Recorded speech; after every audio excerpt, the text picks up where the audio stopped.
sa DZRH sa bagay ito na programa. Nais natin magpaalala lang na, siyempre, ayon sa Philippine Amusement and Gaming Corporation, may paalala tungkol sa responsible gaming.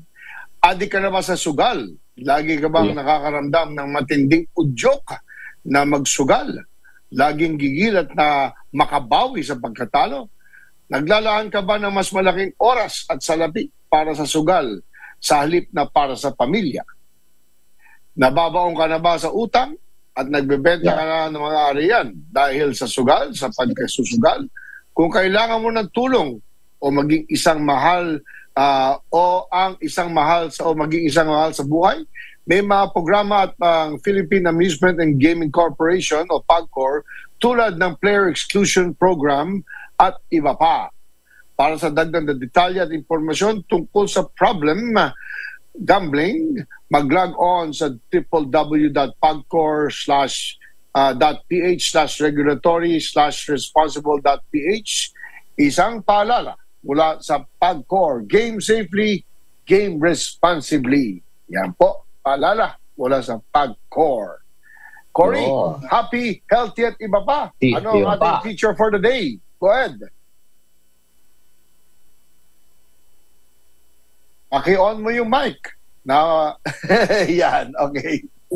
Yes, go ahead, Cory. Mga kababayan, bawal ba tumanda? Siyempre, bawal tumanda. Palabas natin ang ating poster ngayon. Ayan. Yan. Palagi kayo nagtatanong, anti-aging bawal ba tape. tumanda? Oo. Parang yan ang #1 rule mo, bawal tumanda. Di ba? Sino bang gustong tumanda? Taas ang kamay. Wala ang magtataas ng kamay. Ayaw din ni Emmer.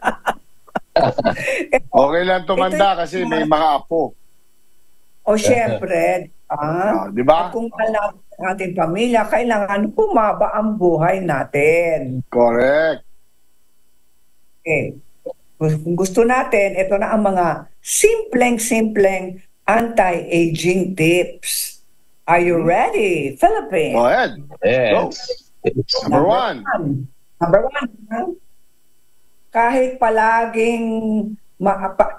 palaging mainit dito sa Pilipinas, sana iwasan po natin ang direct exposure sa init ng araw, sa sinag ng araw. Number one, huwag mag-sunbathing. Kahit may ibang mahilig mag-suntan o sunbathe, ngayon, ayon sa siyensya, hindi na maganda yung sunbathing sa ating balat. Bakit? Kasi iwas din sa skin cancer. Okay. Number two, pag sobrang exposure sa sun, kinakain ng init ng araw ang collagen sa balat natin. Kaya ang resulta ay wrinkles. Ayun. Okay. Kaya bawal magbilad sa araw. Kahit naka-sunblock? Cory, kahit naka-sunblock? Number 2 na yan eh. Number 2. Kung hindi natin kayang iwasan ang sun exposure, kailangan gumamit tayo ng sunblock, sun protection factor 30. At least 30. Bakit 30? SPF. Yun na yung ibig sabihin ng SPF. 30 sun protection factor. Ibig sabihin, kapag 30, you have 30 times protection against the sun. Kung SPF 50, you have 50 times protection against the sun. So, pag mababa ang SPF, mas merong mga reapplication ng sunblock sa ating balat tulad ng every 3 hours kung sunblock SPF 30 lang. Okay. Kasi natutuyo rin yun natutunaw din yun sa init ng araw eh. Number 3, ito tatlong lahat tayo. Mapansin nga natin kung ano ang mga natural expressions natin na hindi tayo conscious na ginagawa natin yon. Pero meron tayong mga facial expressions na palagi nating ginagamit. palaging merong repetition or repetitive facial expression, balang araw, maging sobrang malalim ang wrinkle kung saan meron kayong facial expression. Halimbawa, ayaw mong gamitin ang salamin mo, pinipilit mo maging beauty, ayaw mong gamitin yung glasses mo, kaya you will squint your eyes, di ba? Nakukunod ang ating dito sa yan. Ilang araw, masyado nang malalim ang wrinkles sa ating noo. Okay. Kaya pala, dapat yun na exercise, meron. Yan. Ayan, pwede. Kilala ako, ganyan ang ganyan. Kindat ng kindat yung Randy Santiago. Di ba? At saka, parang masungit ang mukha natin kapag pinipilit natin nagbabasahin ng maliit na letra. Diba?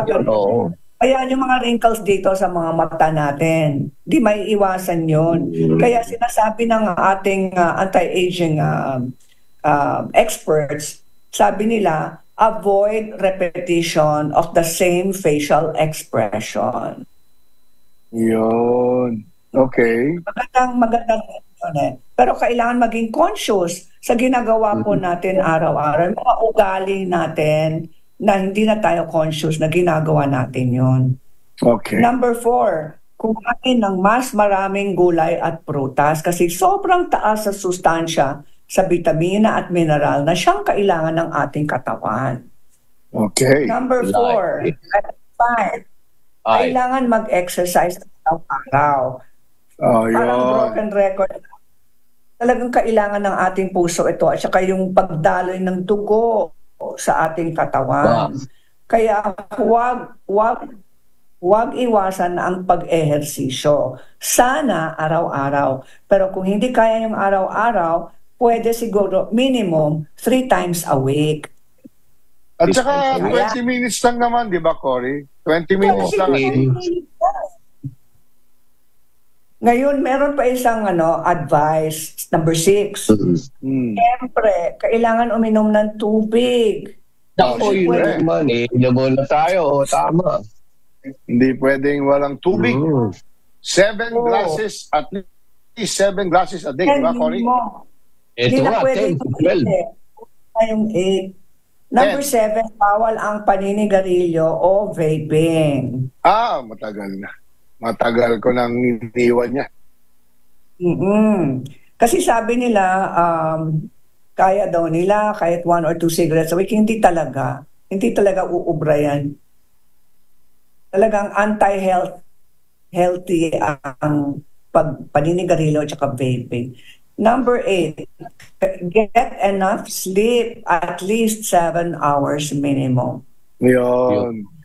Number 9, alam niyo yung tulog, yung pagtulog natin, anti-aging tip yan. Pag kulang sa tulog, tingnan niyo yung mukha niyo. Meron ng dark circles under the eyes, tapos parang yung kulay ng ating balat na. Tapos ito mga drinkers siguro ayaw nila ito. Avoid drinking too much alcohol. Correct. Moderation or hinay-hinay lang. Number 10, ay nako, ayaw yun na sa akin. Limit your sugar. Mahilig sa matamis. Nako. Sa kakanin. Ayan, tamihan. Sa ice cream. Di naman masama yung sugar. Basta everything in moderation. Bakit? At saka sunugin mo, di ba, Cory? After you intake sugar, kailangan sunugin yan sa pamamagitan ng exercise. Right. Yan ang panlaban natin sa pagtataas ng blood sugar. Ehersisyo lang ang katapat niyan. Ayun. Correct. Number 11, be happy. Bawal talaga ang nakasimangot. Yes. Bawal na nakasimangot. Yung mga bus driver, lahat smile lang palagi yun. Malalaman natin mamaya. Magandang hapon po, Boss Ricky. Idol ko po. Nice seeing you again. Sandali lang, tapusin na ni Cory yung kanyang happy. Ayaw natin sa wrinkles kasi, mga kababayan. Ayaw ng wrinkles. Okay, good. Alam po ninyo, dapat yung mga kaibigan natin, hindi rin sila mga malulungkot na tao kasi dapat happy din sila. Ayun. Nakakahawa. Happiness is contagious, sabi nila. Yes. Yes. Dapat cheerful giver. Yeah. Kaya lahat na nagigess sa atin dito happy kasi na-apekto sila sa ating happiness. Yes. Hindi Topic pwedeng, number 12, sana meron tayong mga nature walks. Malapit tayo Nature sa walks. Yan. Kaya kami nag-golf eh.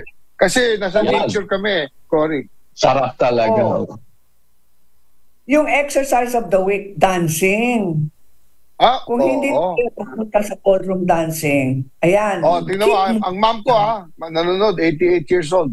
Nagda-dancing pa hanggang ngayon. It keeps her going. Kaya wala masayang pamilya. Body exercise yan. Ito na. Keep moving. Basta just keep moving. Keep moving. Yan, I agree.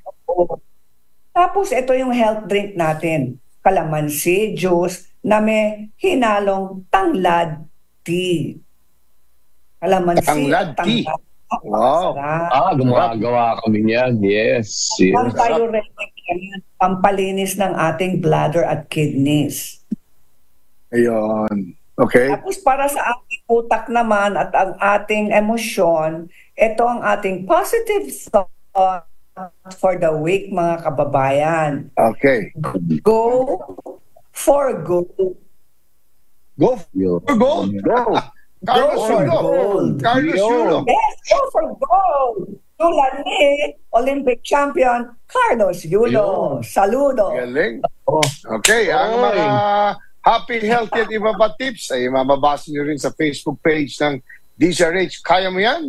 Maraming salamat, partner Cory. Standby po mga kaibigan sa oras na 4:35 ng hapon. Pagbalik namin dito, kasama na namin Mr. Angkas, Mr. George Royeca. Standby po mga kababayan. Kailangan natin